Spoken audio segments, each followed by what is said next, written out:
अगली बड़ी खबर पश्चिम बंगाल से, क्योंकि यहां पर विधानसभा चुनाव को लेकर अब लगातार माहौल गर्माता हुआ नजर आ रहा है। पश्चिम बंगाल में बीजेपी की रैली में बड़ा हमला हुआ। बर्धवान जिले में रैली के दौरान फेंके गए देसी बम, पत्थरबाजी और फायरिंग में 7 कार्यकर्ता घायल हुए हैं। ये देखिए तस्वीर हम आपको दिखा रहे हैं। बीजेपी ने टीएमसी समर्थकों पर हमले का आरोप लगाया है और इसके बाद देखिए किस तरह से वहां पर माहौल गर्मा गया, लाठी डंडे चले हैं। ये तस्वीर हम आपको दिखा रहे हैं। ये कार्यकर्ता जो कि बीजेपी के आपको नजर आ रहे हैं झंडा लिए हुए। बंगाल में माफिया राज चल रहा है, कैलाश विजयवर्गीय की तरफ से यह बयान दिया गया। तो ये तस्वीर हम आपको बर्धवान की दिखा रहे हैं। पश्चिम बंगाल के आगामी विधानसभा चुनाव से पहले किस तरह से माहौल यहां पर गरमाया हुआ है, ये तस्वीरें इस बात की तस्दीक कर रही हैं। बर्धवान में जहां पर एक रैली हो रही थी बीजेपी की, इस दौरान देसी बम फेंके गए और इसके बाद क्या हाल हुआ वहां पर आप देखिए। मोटरसाइकिलें जल रही है, पत्थरबाजी और फायरिंग में 7 कार्यकर्ता घायल हुए हैं बीजेपी के। और इस हमले के लिए बीजेपी ने टीएमसी को कसूरवार ठहराया है। टीएमसी समर्थकों पर हमले का आरोप लगाया गया है और इसके बाद, इस हमले के बाद बीजेपी कार्यकर्ता भी उग्र हो गए। उनकी तरफ से भी किस तरह से जवाबी कार्रवाई में लाठी डंडे चलाए गए हैं वो हमने आपको दिखाई। और ये देखिए अस्पताल की तस्वीर भी हम आपको दिखा रहे हैं जहां पर बीजेपी कार्यकर्ताओं को इलाज के लिए पहुंचाया गया।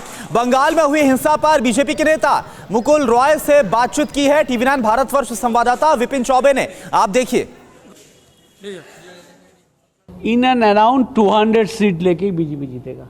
अंतिम एक सवाल बता दीजिए कि आपके राष्ट्रीय अध्यक्ष आ रहे हैं, इलेक्शन मैनेजमेंट कमेटी जो मुख्यालय है आप उसका उद्घाटन करेंगे, कई सारे वर्कर्स को वो संबोधित भी करेंगे, मत्स्य पालकों के साथ जाएंगे, कई पार्टी ऑफिस का उद्घाटन भी करेंगे। क्या क्या कार्यक्रम है और कितने एक्साइटेड हैं आप लोग अपने नेशनल प्रेसिडेंट के प्रोग्राम को लेकर? बीजेपी का आदमी लोग, वर्कर लोग, जो लीडर लोग है, सब ये एक्साइटेड है कि उसका नेशनल प्रेसिडेंट आ रहा है।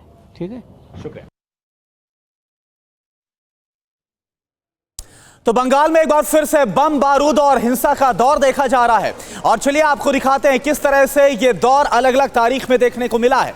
4 अक्टूबर उत्तर 24 परगना बीजेपी कार्यकर्ता मनीष शुक्ला की हत्या की गई। तो एक एक तारीख हम आपको दिखा रहे हैं और कब किस नेता पर हमला किया गया। 4 अक्टूबर का ये वाकया आपको दिखा रहे उत्तर 24 परगना का, बीजेपी कार्यकर्ता मनीष शुक्ला की हत्या की गई। इसके बाद आगे बढ़ते हैं 19 सितंबर की बात, पूर्व मिदनापुर जहां पर बीजेपी कार्यकर्ता दीपक मंडल की हत्या कर दी गई। आगे बढ़ते हैं 17 सितंबर को पश्चिमी मिदनापुर में टीएमसी नेता गणेश सरकार की हत्या की गई। आगे बढ़ते हैं, बात करते हैं 6 सितंबर की। 6 सितंबर को क्या हुआ ये देखिए, बर्धवान में बीजेपी कार्यकर्ता रॉबिन पॉल की हत्या की गई। 15 अगस्त को क्या हुआ, हुगली में बीजेपी कार्यकर्ता सुदर्शन प्रामाणिक की हत्या की गई। तो एक एक करके हम आपको दिखा रहे हैं कब क्या हुआ। 6 अगस्त को मुर्शिदाबाद में टीएमसी कार्यकर्ता की बम हमले में मौत हो गई। और पीछे चलते हैं, 16 जुलाई को क्या हुआ, जहां पर नदिया में बीजेपी कार्यकर्ता बापी घोष की हत्या की गई। थोड़ा और पीछे चलते हैं, आप देखिए किस तरह से लगातार हिंसा और हत्या का जो दौर है वो जारी है।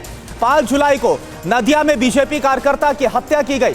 इससे पहले ठीक एक दिन पहले 4 जुलाई को दक्षिण 24 परगना में एसयूसीआई नेता की हत्या की गई और इसके ठीक एक दिन पहले 3 जुलाई को दक्षिण 24 परगना में टीएमसी कार्यकर्ता अश्विनी मन्ना की हत्या की गई।